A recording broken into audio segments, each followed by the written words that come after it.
it's hard to believe that just 6 years ago, that it would be unthinkable for the superhero movie genre to have fallen as far as it has in recent years.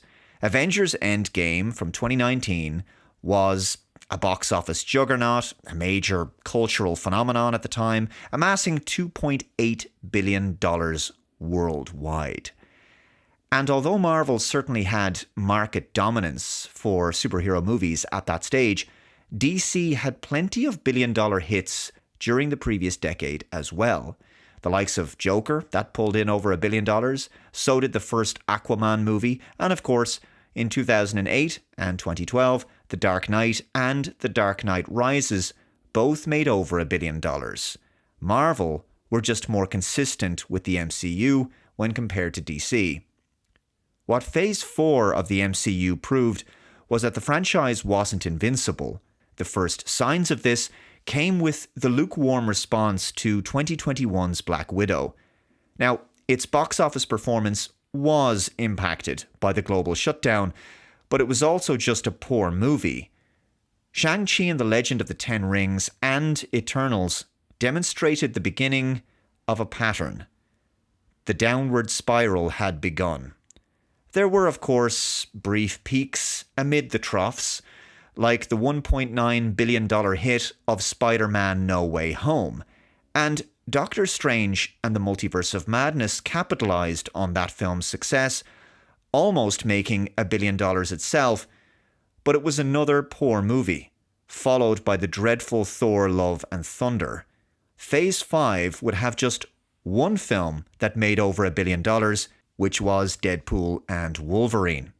Guardians of the Galaxy Volume 3 would fall a little short of that, making $859 million at the worldwide box office. But every other Phase 5 film in the Marvel Cinematic Universe would be a bomb. Ant-Man and the Wasp: Quantumania, The Marvels, Captain America: Brave New World, and Thunderbolts. And Phase 6 kicked off with the eagerly awaited Fantastic Four: First Steps, which was also a bomb despite being a decent movie in my opinion.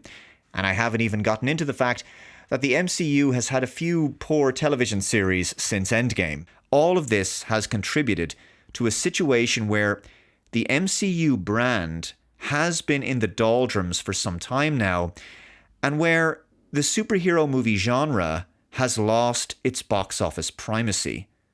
It's been just as bad, if not worse, over at DC Studios, with several box office failures since 2023.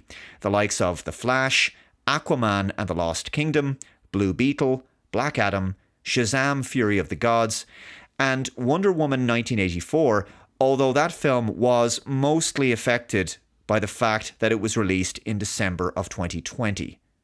This year's Superman film needed to break the $700 million mark to break even, which it did not do.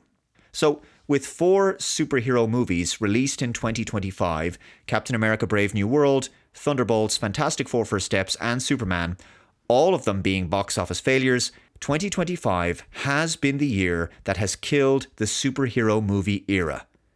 Now, of course, there will always be new superhero movies, but the market dominance these films had since the latter half of the 2000s is well and truly over. And I think it might be that successful movies like this year's Minecraft movie show us that films based on video games could usurp the superhero movie genre at the box office going forward. And as we come to the end of 2025, that's certainly something to consider. It has been an especially difficult year for movie franchises, and the most financially affected franchise genre has certainly been that of the superhero movie. So looking forward to your comments on this one below. And speaking of coming to the end of the year, a reminder to pick up a copy of my debut sci-fi novel, Deus V Machina, a Cody Stockton mystery, which is celebrating its 1-year anniversary since it was released. Thank you to everyone who's picked up a copy so far. It's so very much appreciated. If you haven't, it might just be the ideal stocking filler this Christmas if you're looking for a fast-paced sci-fi mystery with twists, action, and something thought-provoking. I hope you'll check it out from the links below. It's available in ebook, paperback, and audiobook formats. That's going to do it for today, guys. Thank you very much for watching. Take care, and I will see you in the next one. Bye-bye.